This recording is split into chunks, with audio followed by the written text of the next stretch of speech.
सभी साथियों को नमस्कार। युवा मंच यूट्यूब चैनल पर आप सभी का स्वागत है।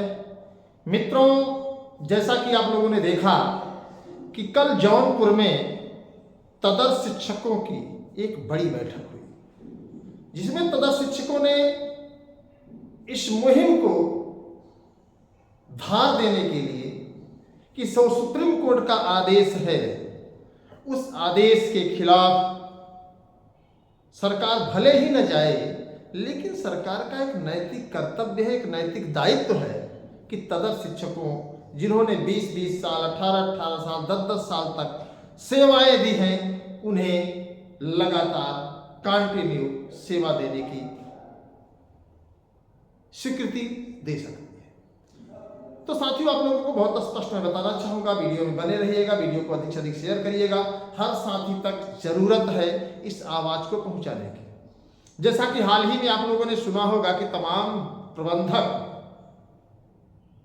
इस बात को लेकर के एक बड़ी सभा किए थे, एक बड़ी मीटिंग किए थे, और उनका कहना था कि सरकार अपना अनुमोदन वापस ले ले, अपना ये जो शिक्षक है इनको वापस ले ले, हम अपने विद्यालय में इंग्लिश मीडियम चलाएंगे, सीबीएसई बोर्ड चलाएंगे, तमाम चीजों को आप लोगों ने सुना होगा।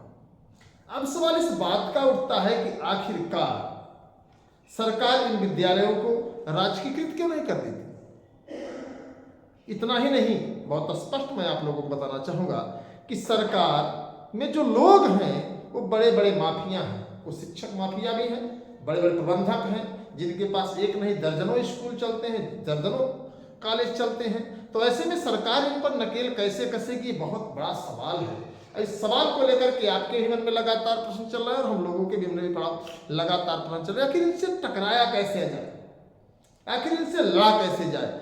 जबकि देखा जाए तो तदर्थ शिक्षकों की नियुक्ति पूर्णतया अवैध है। नियमों को ताक पर रख करके, नियमों को यूं ही, उसका मूल कारण है माध्यमिक शिक्षा सेवा चयन बोर्ड भी पंचवर्षीय योजना की तरह काम करता था। उसका मूल कारण सरकार की नीति भी थी। जिला विद्यालय निरीक्षक, डायरेक्टर, जेडी तमाम लोग मिलकर के इस खेल को एक अच्छा सा आकार देते थे। एक लंबी लड़ाई के बाद तदर्थवाद को जो है अंतिम विराम तक पहुंचाने की कोशिश जारी रही, और आज क्या है कि तदर्थवाद पर कुछ अंकुश लगा है और तमाम प्रबंधक फड़फड़ाए हुए हैं। यही कारण है कि धारा 18, धारा 21 को लेकर के भी जो है तमाम प्रबंधक इस बात को कर रहे हैं कि हमारी भी कुछ ताकत होनी चाहिए। अब प्रश्न इस बात का उठता है कि क्या जो टीजीटी, पीजीटी की लगातार कई वर्षों से तैयारी करने वाले हमारे युवा साथी हैं, क्या वे गंभीर हैं? क्या उनको लगता है कि इस अन्याय के खिलाफ लड़ना चाहिए? इस तदर्थवाद महामारी ने माध्यमिक शिक्षा विभाग को बर्बाद कर दिया। हालांकि सभी की मैं बात नहीं कर रहा हूं, लेकिन कुछ की।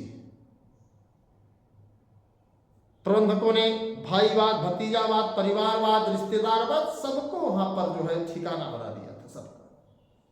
फिलहाल बहुत स्पष्ट मैं कहना चाहूंगा कि अगर अब देखिए 400 से अधिक जौनपुर में तदर्स शिक्षक हैं। अब मैं इसको कह रहा हूं कि कम से कम 800 हैं जौनपुर में। देखिए, जो वेतन पा रहे हैं उनका आंकड़ा तो सरकार के पास है। अब भैया जो वेतन नहीं पा रहे हैं कैसे बताएगा कोई? इस बात को समझने की जरूरत है, और आपसे बेहतर कोई नहीं समझ सकता, क्योंकि आप बेरोजगार हैं। अब बेरोजगार अगर अपने मन की आवाज, अपनी पीड़ा, अपना भविष्य नहीं समझ पा रहा है तो दुर्भाग्य है कि आप की जो शिक्षा है निश्चित तौर से कलुषित है, कलंकित है।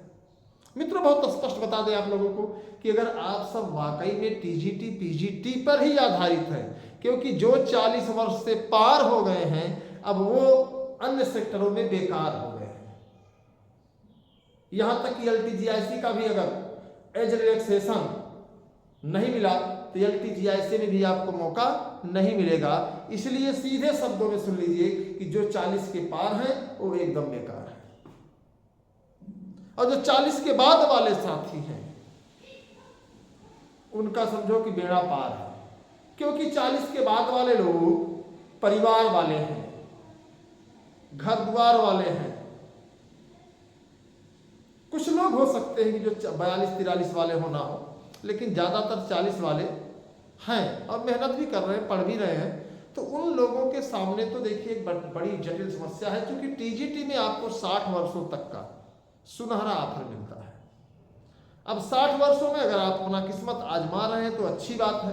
तमाम ऐसे साथी जो प्राइवेट विद्यालय में 2000-5000 पर पढ़ा रहे हैं और अपनी तैयारी भी कर रहे हैं, तो इन सभी चीज़ों को अगर ध्यान में देखा जाए तो निश्चित तौर पर एक सवाल तो निकलता है कि तदर्थ शिक्षकों की नियुक्ति अगर न हुई होती तो इन 34,000 पदों पर अन्य तमाम साथियों की नियुक्ति होती। जैसा कि आपने एक ऐतिहासिक भर्ती देखी 15,198 पदों पर, कि पहले 8,000, 6,000, 4,000 पद पर भर्तियां आती थी, लेकिन ये 15,000 ने सबको जो है अच्छे से समायोजित करने का काम किया है। तो ऐसे में जो भी साथी है, मैं सभी साथियों से बहुत स्पष्ट कहना चाहता हूँ कि आप सब अपनी आवाज़ मजबूती से उठाएं, और इसके लिए आप सभी को एक होना बहुत ज़रूरी है। आप सभी को संगठित होना बहुत ज़रूरी है।